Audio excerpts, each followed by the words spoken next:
بسم اللہ الرحمن الرحیم، السلام علیکم۔ میں ہوں آپ کا میزبان ساجد گندر۔ آج 21 فروری ہے، سال 2022۔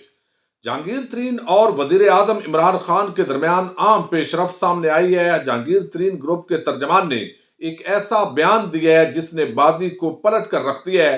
عام تفصیلات آپ کے سامنے رکھوں گا۔ گھبرانا نہیں ہے، کپتان نے اپوزیشن کو پر اعتماد لہجے میں دو ٹوک پیغام دیے ہیں۔ میڈیا کی جوائنٹ ایکشن کمیٹی نے آج حکومتی اجلاس کا کیوں بائیکاٹ کیا ہے، اسی خبر سے اس ویڈیو کا آغاز کرنے جا رہے ہیں۔ پیکا قانون کے اندر حکومت ترامیم لے کر آئی ہے جس کے اندر فیک نیوز دینے والے کو 3 سال کی بجائے 5 سال کی سزا دی جا سکے گی۔ ود آؤٹ وارنٹ اس کو گرفتار کیا جا سکے گا۔ اب اس کے بعد ہم نے دیکھا ہے کہ آج جاوید چودھری صاحب کی ایک ویب سائٹ ہے، انہوں نے بھی اعلان برات کا اظہار کیا ہے کہ یہ ٹیم کام کرتی ہے، میرا اس کے ساتھ کوئی تعلق نہیں ہے۔ نون لیگ کے بہت سارے گلو بٹ جو سوشل میڈیا پر اداروں کے خلاف مختلف طرح کا منفی پراپیگنڈا کر رہے تھے، اب ان کے ٹویٹس بھی ڈیلیٹ ہونا شروع ہو گئے ہیں۔ اب اس پورے معاملے کو بنیاد بنا کر ہمارے بہت سارے اینکرز اور صحافی حضرات کہہ رہے ہیں کہ اس سے آزادی اظہار رائے اور میڈیا کی آزادی کا گلا گھونٹنے کی یہ کوشش ہے۔ اور آپ دیکھ لیجئے اس وقت بھی ایک چیخ و پکار کا ماحول ہے اور کہا جا رہا ہے کہ یہ کالا قانون ہے، حالانکہ یہ قانون لانے والا نواز شریف تھا اور اس کے اندر مزید کچھ ترامیم کی گئی ہیں کہ جب آپ چاہتے ہیں اس وقت وزیر اعظم کی اہلیہ کے خلاف منفی پراپیگنڈا اور فیک نیوز دیتے ہیں، جب آپ چاہتے ہیں جنرل باجوہ کو لتاڑ کر رکھ دیتے ہیں بغیر ثبوت کے، اور جو چاہتے ہیں آپ بھارتی ایجنڈے کے ایما پر فیک نیوز پھیلا کر پاکستان کی بدنامی کا پوری دنیا کے اندر باعث بنتے ہیں، تو کسی نہ کسی معاملے پر اس کو جا کر حل تو ہونا ہے۔ لیکن ایک معاملے پر ضرور دیکھنے کی ضرورت ہے کہ اگر کوئی صحافی نیک نیتی کے ساتھ کوئی کسی سورس کے حوالے سے کوئی خبر دے اور وہ خبر غلط ثابت ہو جائے تو اس پر گرفت نہیں ہونی چاہیے۔ یہ چیز جو ہے میں نے بہت نوٹ کی ہے، جس کی وجہ سے بہت سارے جو سنجیدہ صحافی ہیں ان کو بھی اس پر تحفظات ہیں۔ اب یہ پروینشن آف الیکٹرانک کرائمز جو پیکا قانون ہے، اس کے اندر جو ترامیم کا معاملہ ہے، اس میں آج وزارت اطلاعات میں ایک عام اجلاس تھا جس کے اندر الیکٹرانک اور پرنٹ میڈیا سے ریلیٹڈ مختلف صحافتی تنظیموں کو دعوت دی گئی تھی اور اس کے اندر واک آؤٹ کر گئی ہیں یہ تنظیمیں، جن میں A P N S, C P N, P F U J, P B A, ایمنٹن میڈیا جوائنٹ ایکشن کمیٹی، یہ تمام کمیٹیز جو ہے اس حکومتی اجلاس سے آج انہوں نے بائیکاٹ کیا۔ اور جوائنٹ ایکشن کمیٹی کے مطابق حکومت کی طرف سے یہ تاثر دیا جا رہا ہے کہ پیکا ترمیمی آرڈیننس کے معاملے پر میڈیا برادری سے رابطہ کیا جا رہا ہے، اور وہ کہتے ہیں کہ وزیر اطلاعات میڈیا کو مصروف رکھ کر آرڈیننس منظور کروانا چاہتے ہیں۔ جوائنٹ ایکشن کمیٹی تاثر دیا جا رہا ہے کہ میڈیا برادری سے رابطہ کیا جا رہا ہے اور اجلاس ایک ڈرامہ ہے، لہذا ہم اس کا بائیکاٹ کرتے ہیں، یہ کالا قانون ہے، یہ ترامیم ہے جو آپ کو واپس لینی چاہیے، اور جب تک یہ ترامیم حکومت واپس نہیں لے گی اس وقت تک ہم بالکل ان کے ساتھ نہیں ہوں گے۔ دوسری طرف اپوزیشن کی ملاقاتوں کا سلسلہ شروع ہو گیا ہے اور یہ معاملہ بھی اب سنجیدگی اختیار کرتا جا رہا ہے۔ یہی وجہ ہے کہ 6 مگوئیوں کا سلسلہ اس وقت بڑے عام طریقوں سے شروع ہے، ملاقاتیں ہو رہی ہیں۔ آج فضل الرحمان اور آصف زرداری کی ملاقات ہوئی ہے اور اس کے اندر ہم نے دیکھا ہے، اور کل آصف زرداری اور شہباز شریف کی شاید دوبارہ ملاقات ہو، اور یہ بھی خبر آئی ہے کہ چودھری پرویز الہی اور شہباز شریف کی خفیہ ایک ملاقات ہوئی ہے۔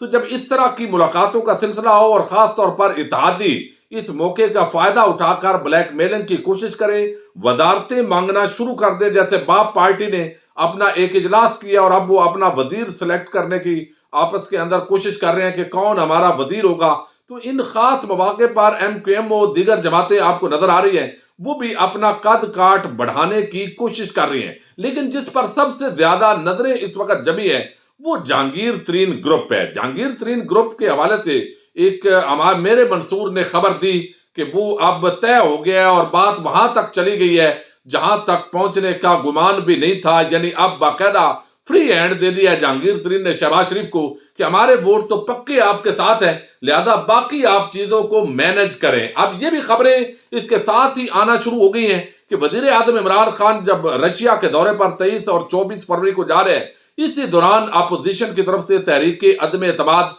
پیش کر دی جائے گی، اور پیپلز پارٹی نے کہا تھا کہ جب چین کے دورے پر وزیر اعظم جائے تو اس موقع پر جو ہے وہ تحریک عدم اعتماد لائی جائے، لیکن اس وقت باقی جماعتیں نہیں مانی. تو اس کا مطلب ہے جب تک یہ ببر شیر اس وقت میدان کے اندر موجود ہے تو یہاں ان کو یہ ہمت نہیں ہے کہ یہ ایسا سٹیپ لے سکیں. بہرحال ابھی اپوزیشن اپنے پتے کھیل رہی ہے، اس نے بھی سنبھال کر رکھے ہوئے ہیں. ممکن ہے آج کل 10 12 14 ممبران کو ادھر ادھر کرنا، یہ کچھ بھی ہو سکتا ہے اس ملک کی سیاست کے اندر. لیکن دوسری طرف سوال وہی ہے کہ جہانگیر ترین کیوں مسلم لیگ نون کے اندر اتنے بڑے گروپ کو لے کر جائے گا؟ کیا مسلم لیگ نون ان 30 ایم این ایز اور ایم پی ایز کو اپنے نون لیگ کے جو ٹکٹ ہولڈر ہیں اور امیدوار ہیں یا M N A M P ہیں ان کو ہٹا کر ٹکٹ دے گی؟ اور ایڈجسٹمنٹ کس طریقے سے ہوگی؟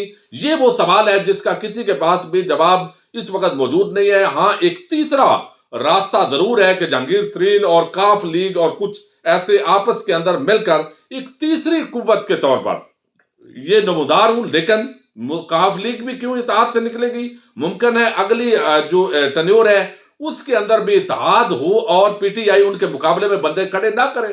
تو ابھی تک ان کو بھی کافی فائدہ ہو رہا ہے. پھر ترقیاتی بجٹ ابھی لگ رہا ہے تو لہذا گلیاں نالیاں سولنگ جو کچھ ابھی لگنا شروع ہوا ہے اور کام شروع ہے تو اس کو چھوڑ کر ایک حکومت کو بدلنا کیا یہ ان کے لیے پاسبل ہے؟ یہ وہ چیزیں ہیں جن پر بڑی سنجیدگی کے ساتھ سوچنے کی ضرورت ہے. دوسری طرف جہانگیر ترین گروپ کے ایک ترجمان سعید اکبر نوانی انہوں نے آج واضح اور دو ٹوک انداز کے اندر کہا ہے کہ ہم پہلے بھی پی ٹی آئی کے ساتھ تھے، اب بھی پی ٹی آئی کے ساتھ ہیں. ہم نہ تو کبھی تحریک انصاف سے الگ ہوئے، نہ پہلے بھی پارٹی کے ہر فیصلے کی تائید کی، اب بھی تائید کریں گے. ہم نے جہانگیر ترین کا ساتھ دیا، عمران خان نے ہماری بات سنی، جہانگیر ترین والے معاملے میں ہماری بات میرٹ پر تھی، پہلے بھی پارٹی کے ساتھ تھے اور آج بھی پارٹی کے ساتھ ہیں. اب دوسری طرف وزیر اعظم عمران خان نے گرین سگنل دے دیا ہے اور جہانگیر ترین جو ہے اس کے ساتھ اب باقاعدہ حکومت رابطہ کرنے جا رہی ہے. اور ممکنہ طور پر جو اطلاعات یہ بھی ہیں کہ رابطہ کر لیا گیا ہے اور بیک ڈور چینل جو ہے وہ متحرک ہو چکا ہے. چونکہ بہت ساری گروپنگ ہے پی ٹی آئی کے اندر اور شاہ محمود قریشی ہوں، اسد عمر ہوں، یہ جہانگیر ترین کے مخالف سمجھے جاتے ہیں اور یہ سمجھتے ہیں کہ ہمیں ان کو جو ہے وہ پارٹی میں نہیں لانا چاہیے، ان کی اہمیت بڑھ جائے گی. تو آج روزنامہ دنیا کے اندر طارق عزیز صاحب جو ہے وہ یہ پوری سٹوری لے کر آئے ہیں اور وہ کہتے ہیں کہ وزیر اعظم عمران خان کو سینئر قریبی رفقا نے مشورہ دیا ہے کہ ناراض رہنما جہانگیر ترین سے بات کرنے میں کوئی حرج نہیں ہے، جبکہ حکومت اتحادی جماعتوں سے مذاکرات کر رہی ہے. بالخصوص وزیر اعظم نے پہلی مرتبہ ایم کیو ایم پاکستان کے ہیڈ کوارٹر حیدرآباد جانے کا فیصلہ کیا ہے.